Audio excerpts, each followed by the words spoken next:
শয়তান তিনটা ধোকা দিবে। কয়টা? এটা দিবেই।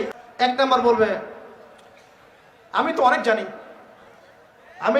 জানি, কোরআন অনেক তেলাওয়াত করেছি, শিখেছি, নুরানি কোর্স করেছি, তারপর কি বৈজ্ঞানিক পদ্ধতি শিখেছি, কওমি মাদ্রাসায় পড়েছি, এই সেই, আমি কোরআনের অনেক জানি, ভাই আমার জানার দরকার নাই। শয়তান প্রথম এটা দিবে আপনাকে। মনে রাখবেন, জ্ঞানের কোনো শেষ নাই, জানার কোনো শেষ নাই। এখন আমার কাছে মনে হয় ইসলামের আমি 10% জ্ঞানও এখন অর্জন করতে পারি নাই। আল্লাহর কসম করে বলছি, এটা আমার কাছে এমনই মনে হয়। 2 নাম্বার, শয়তান এসে বুঝাবে যে তুই তো পারবি না রে বাবা, তোর দ্বারা হবে না। আমি পারবো না রে ভাই, আমার দ্বারা হবে না, এটা কঠিন। হ্যাঁ, উচ্চারণ করতে আমার গলা ভেঙে যাচ্ছে, হ্যাঁ উচ্চারণ করতে আমার কষ্ট হচ্ছে, আমি পারবো না রে ভাই, আমার দ্বারা হবে না। এরকম বুঝায় না, আমার গলায় আমার আসে না, আমি পারবো না, আমার বয়স হয়ে গেছে ভাই, আমি পারি না।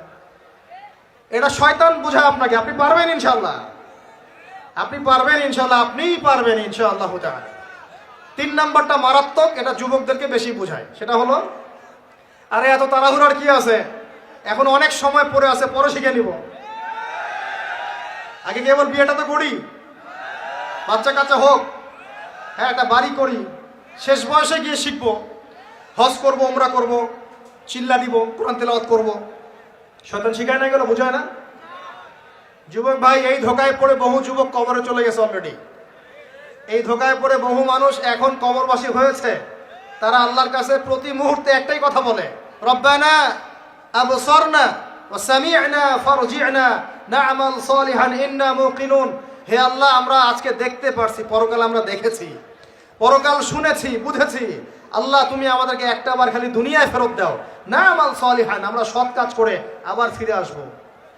সব সময় বলতে আছে পরকালবাসী, এখন সব সময় বলতে আছে। আল্লাহ ফিরাই দিবে? ব্যাস এতটুকু মনে রাখেন, শয়তান এই 3টা ধোঁকা দিবে। আল্লাহ আপনাকে বোঝার তৌফিক দান করুন।